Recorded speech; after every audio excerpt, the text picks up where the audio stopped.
Halo, Assalamualaikum warahmatullahi wabarakatuh. Apa kabar anak-anak hebat kelas 5? Jumpa lagi bersama Ibu Guru. Anak-anak sudah siap belajar hari ini?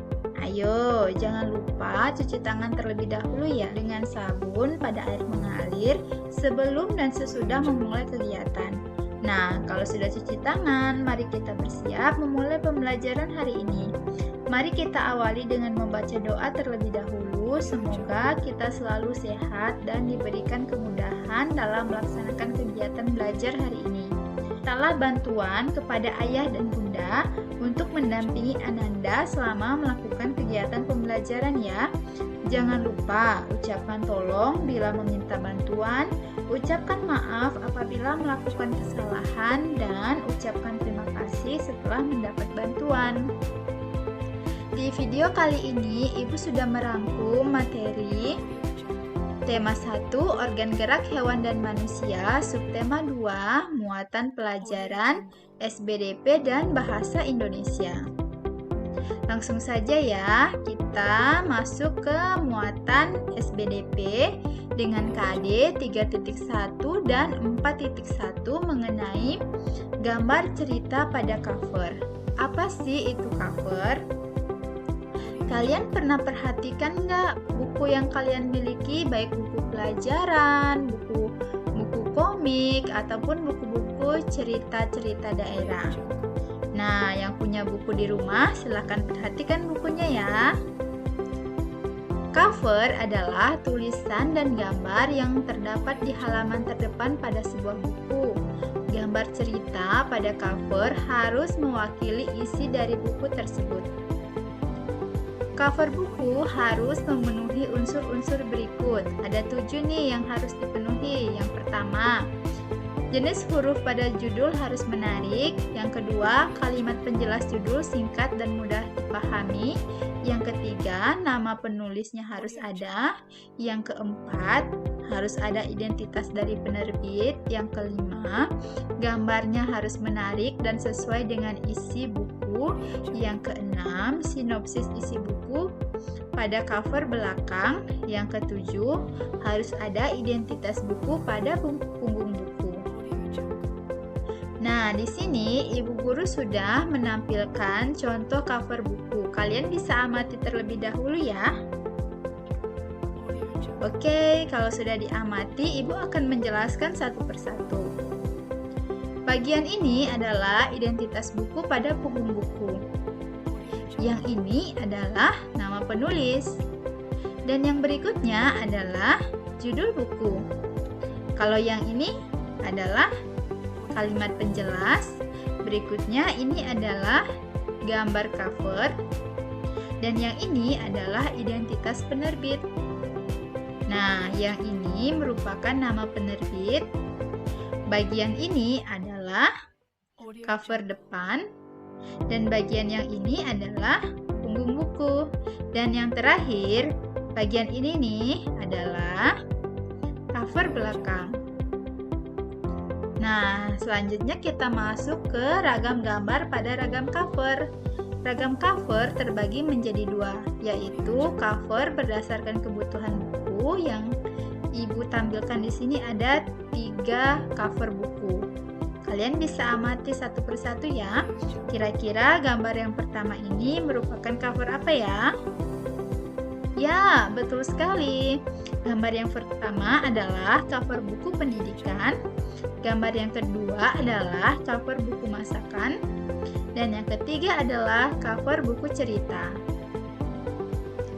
Dan jenis yang kedua adalah cover berdasarkan tampilan atau desain.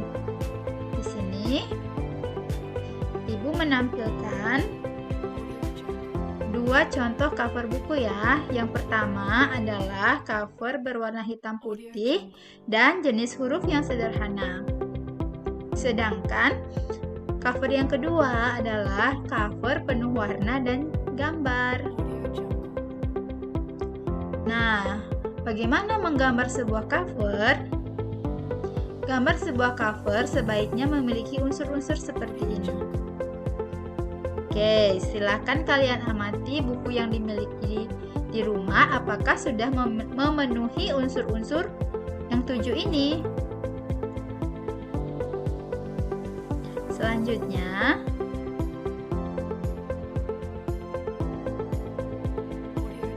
kita masuk kepada muatan bahasa Indonesia dengan KD 3.1 dan 4.1, yaitu menentukan ide pokok dalam teks lisan.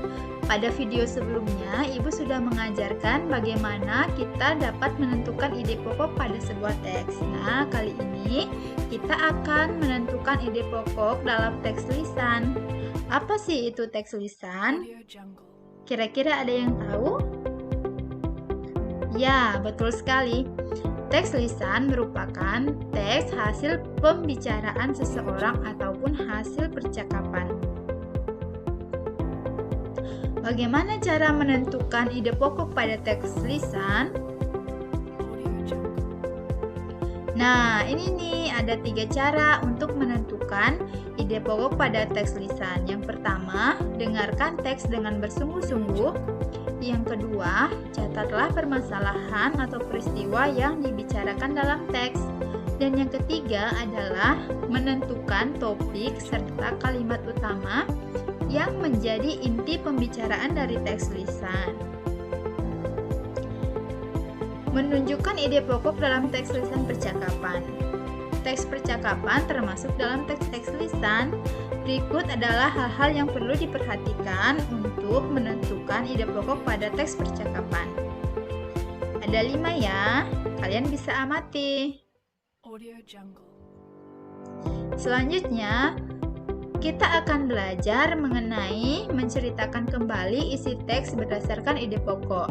Nah, sebelumnya kalian sudah tahu bagaimana mencari ide pokok dalam teks. Selanjutnya, kalian akan mencoba untuk menceritakan kembali isi dari teks berdasarkan ide pokok yang kalian temukan.